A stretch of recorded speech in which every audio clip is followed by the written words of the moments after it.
Hello, everyone. I've heard that many of my dear friends out there are struggling with personal finance and managing their money. Some folks are always coming up short, barely making ends meet. Others have a habit of spending recklessly, blowing through cash without any control. They might feel a bit guilty or uneasy about it, but they shrug it off and keep going. Then there are those who've fallen into debt, and that debt makes them irritable, strains their relationships with people around them, and leaves them constantly stressed out, feeling weighed down by the pressure of owing money. I get it, and my heart goes out to everyone dealing with these situations. Of course, personal finance issues come with a whole range of pain points, from mild to severe, that I haven't even touched on. In this video, I'm going to help you out by sharing a technique, a formula for managing your personal finances, so you'll never face these problems again. Let's dive in. I'm going to walk you through a method of formula to manage your personal finances effectively. To make this easy to follow, I've broken it down into 3 parts. Part 1 is revealing the formula for managing your money, so you never fall into debt, never come up short, and never spend recklessly.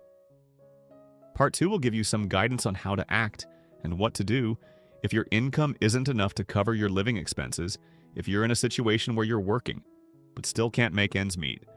And Part 3 is about how you can save money without living like a monk or being miserable. You don't have to be overly frugal or struggle too much.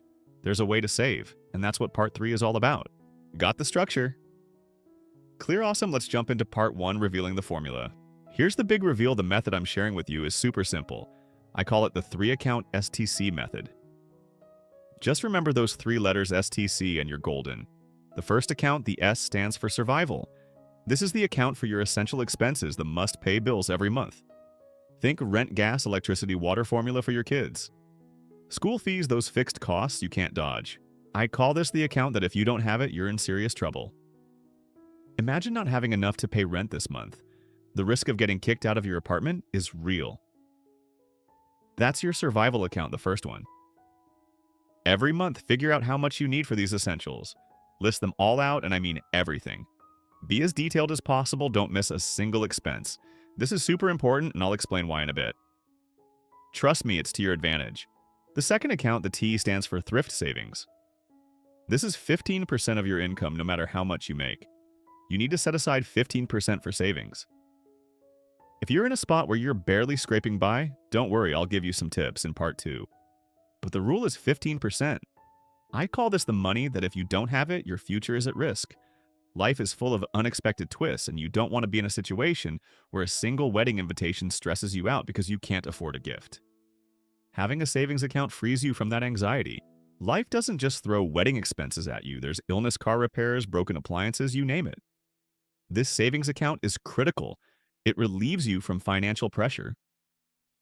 If possible, set it up to transfer automatically. Contact your bank and say, I want to open a savings account, and I want a fixed amount automatically transferred into it every month from my checking account. It's easy. For example, if your monthly income is $5,000, 15% of that is $750. On payday, tell the bank to automatically transfer $750 into your savings account. Super straightforward. For this savings account, I recommend choosing a term like 3 months. Why? So you can't withdraw it easily. If you can access it anytime, you might dip into it for non-emergencies like splurging on a night out. Weddings don't happen every day, so lock that money away. I suggest a 3-month term and only withdraw early and pay the penalty in absolutely urgent situations. Otherwise, don't touch it. Also, tell the bank to automatically renew the term after 3 months. That way it's secure and you won't be tempted to pull it out and spend it. Don't get greedy and go for high-interest long-term options like 12 or 24 months. That's too far out. 3 months is perfect. The third account, the C, stands for chill your fun money. This is the cash for whatever you want to buy or do. Want a new pair of shoes? Use this account. Want to eat out at a nice restaurant? Pull from this account. Books, bubble tea. Whatever, it all comes from the chill account. Spend freely, but only from this account. Let me break it down with a clear example. Say your monthly income is $5,000. Your survival account, your must-pay essentials, let's say that's $3,000. You're renting in a big city, and everyone's situation is different. Maybe you earn more or less, maybe you're single or have a family. Calculate your own numbers. Don't just copy mine. I'm explaining this in the simplest way so anyone can follow. So $5,000 income, $3,000 for the survival account. The thrift account, your savings is $40, automatically transferred to savings each month. That's $3,750, which is $37.50. That leaves your chill account with $1,250. Simple right now, you've got $1,250 to play with. All your essentials are covered, and you've got $1,250 to enjoy the month. If you think this way, it takes a huge weight off your mind because everything's clearly divided. Let's say it's the first of the month and you spot a shirt you love that costs $850. Before learning this method, you might think, I just got paid $5,000, that's plenty. Spending $850 on a shirt I love is fine. I deserve it. That's a terrible financial decision, and it'll sink you. But now with everything split out, you check your chill account and see you've only got $1,250 for fun. Spending $850 on that shirt feels off. You'd be left with just $400 for the rest of the month. Is that shirt worth the stress of scraping by with $400 for 29 more days? Suddenly you pause, weigh your options, and make a smarter choice. Just having that mindset is huge. Congratulations, you're starting to develop financial intelligence. You're learning to manage your money wisely. I'm serious, that's worth celebrating. See the point? I strongly recommend using your wallet to keep things separate. Put your chill account money in one compartment, your survival account money in another. The thrift account is already in the bank, so no worries there. When you want to spend on fun, pull from the chill compartment, $1,250 in this case, and stick to it. It's clear and easy. It's clear, and I also want you to get into the habit of regularly counting the money in your chill account. Just checking it gives you a clear sense of your monthly spending limits. Every now and then, when you're free, count the cash in your chill account. Honestly, with this method, you won't even dare touch your survival account for non-essentials because those are fixed costs. If you dip into it, you'll have to pull from your chill account to cover it later, so just don't. Stick to spending from the chill account and you're golden. Makes sense, right? Totally reasonable. Here's another example. It's the 5th day of the month, so you've got 25 days until your next paycheck. You've been pretty careful with spending, and you still have $1,150 in your chill account. This afternoon, your friends invite you out for bubble tea. A fancy bubble tea costs, say, $10. If you buy one, you'd have $1,140 left in your chill account. You might think, that's fine. One bubble tea won't stress me out for the rest of the month. I've got $1,140 to live on, and that feels safe.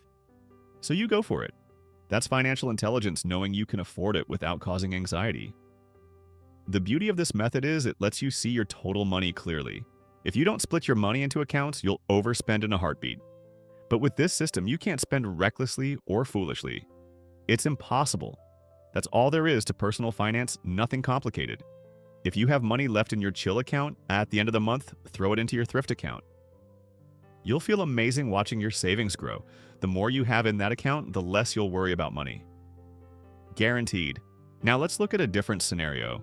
It's the 20th of the month, 10 days, until your next paycheck, and you've only got $400 left in your chill account. Things are getting tight. You're stressed from work and want to unwind, and your friends invite you out for drinks. Should you go? With only $400 for 10 days, if you say yes, that's a bad move. You'd have fun for one night, but the next 10 days would be miserable. A decent night out, say at a safe, clean place, might cost $200 to $250. If you spend $250, you're left with $150 for 10 days. That's asking for stress, making you pinch pennies the rest of the month. It's not worth it. Financial intelligence means saying no when your chill account is running low. You have to know when to pass. Another example, it's the 25th, and you've got $300 in your chill account. You see a shirt for $150. Should you buy it? If you do, you're wiped out with no fun money for the last 5 days. You'll be anxious the whole time. If you're using the STC method, you'll make one of two smart choices: either skip the shirt because $150 is all you have, or find a similar shirt for much less. Whichever you choose, I'm proud of you. You're spending wisely. That's all I want. And it means you'll never fall into debt. The best part of this method, I'll say it again, is that it's crystal clear. You know exactly how much you can spend each month, and you'll always think twice before buying something. That's the beauty of it. Easy right, STC, super simple. Now let's move to part 2 for those of you who aren't earning enough to cover your expenses. I've got some suggestions for how to handle that tough situation.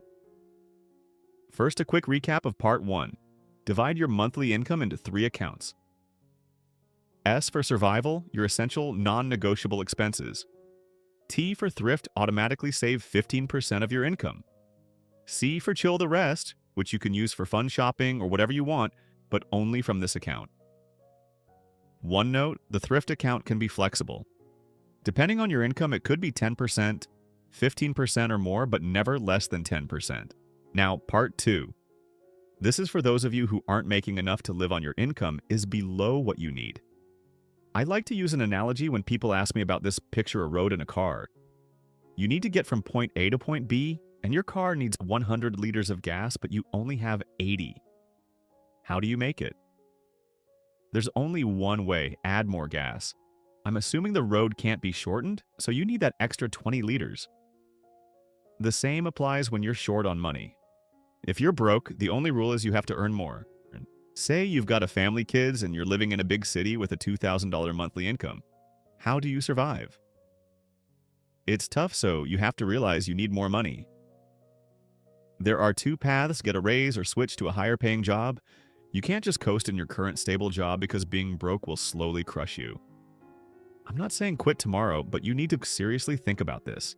If you're not making enough, you must find a way to earn more or move to a better job. If things are chaotic and urgent, keep your current job, but make a plan to get a raise or transition to a higher paying role. You can't survive if your income is below your needs. You need a plan to earn more. One warning for those of you who are broke, stressed, and thinking about starting your own business: be extremely careful. Business is a playground for foxes, not sheep or naive deer. If you jump into entrepreneurship without grit or experience, you won't succeed, you'll crash. You're already struggling, and diving into something you're not skilled at is a recipe for disaster. I'm not saying don't start a business or collaborate, but watch my How to Be Immune to Poverty video first. Follow that plan, build your skills, and then decide if you're ready to be your own boss. For now, if you've never run a business or tried and failed, see yourself as a sheep, not a seasoned fox. I'll be honest, part of why I'm where I am today is because I've got some cunning, some fox-like smarts. If I were naive, I wouldn't have survived in business. I haven't lost my integrity, but you need those skills to compete in the market. I'm stressing this: if you're a sheep, don't jump into a game meant for wolves. You'll get eaten. That's part 2. Part 3 is about how to save money without living like a miser or being stingy. Let's see what you can apply to your life. In part 3, I'll share ways to save money. These are just my personal experiences, but they helped me survive even my toughest times. There was a period when I was dirt poor, but I'm proud to say that even in my poorest moments, I never went into debt. That's why I feel qualified to share these tips with you. The first way is obvious: follow the STC method. You're already saving 15% of your income, you're not in debt, and you're not overspending because you only use your chill account for fun purchases. This builds your financial intelligence and is a fantastic way to save. Make this your top lifelong saving strategy. Now, the second way is to save on rent, which can cut your costs significantly. Not just rent, but other expenses too. Say you work downtown and rent near your job for $130 a month for a decent apartment, nothing fancy. I suggest moving to the suburbs, but not just anywhere. Research bus routes on Google Maps.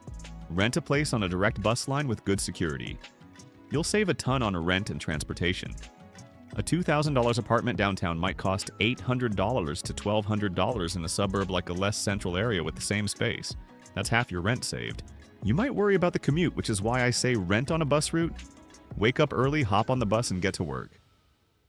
Buses are often empty in the morning, so you'll get a seat on a safe, spacious vehicle and the cost is low. Buy a monthly bus pass, it's way cheaper than gas. Sure, it's a longer commute, but you can use that time to study, prepare, or review something. Doesn't that make sense? It's a solid way to save. Of course, don't expect luxury when you're broke. If you had millions, you could live it up, but when you're poor, you can't demand the best. Making the choice to rent farther out on a bus route saves money while keeping your commute manageable. The third way. Another lesson from my tough times is to shift your mindset. Stop thinking buy especially for expensive things and start thinking rent. For example, say you want a new car for $3,000 to $4,000. Do the math: $3,000 for a car would cover how many bus trips at current prices? If you take 4 bus trips a day, that's about 4 to 5 years of commuting. Everyone wants a shiny new bike, but who are you? If you're broke, you can't afford to aim high. Switching from buy to rent reduces mental and financial stress. If your income is low and you buy a bike on credit, those monthly payments eat into your salary, dragging you down and trapping you in a cycle of poverty. Know your place. If you're poor, live within your means. Anything beyond your capacity leads to debt, which will kill you over time. The same goes for buying a house if you can't afford it, rent. People say settle down to succeed, but in my view, that only applies to the rich or middle class. For the poor, buying a house is a one-way ticket to debt hell. Once you take on a mortgage, your life becomes about paying it off. Debt hanging over your head makes you passive and stressed, stripping away your ability to take risks or chase opportunities. For example, you might see a better job with more potential, but if you're tied to house payments, you'll hesitate to switch. You'll stick with a job you hate because it's stable, fearing that a new job might not work out, leaving you unable to cover your mortgage. That fear locks you in a cage, forcing you to cling to a job at all costs. 1 month without income could ruin you, and you're stuck paying for decades. You don't have to agree with me. If you prefer buying, that's fine, but don't complain about debt. You chose it. Live clearly and own your decisions. If you love paying interest and installments, great cheer every month when you make that payment. I'm not here to force you, just to say be happy with your choice and I'll support you. But if the thought of monthly payments exhausts you, don't repeat the cycle. Switch from buying to renting. You can rent cars, use ride-sharing apps, take buses, rent clothes for events. There are tons of options. Those are my small life experiences. I hope they help you save a good chunk of money, keep your mind clear, and avoid the stress of debt. A clear mind lets you contribute work better and improve your earning potential. If you're constantly weighed down by money worries, you'll stay stuck and struggle to earn more. I hope this video brings positive changes to your life. For now, I'll say goodbye and see you next video.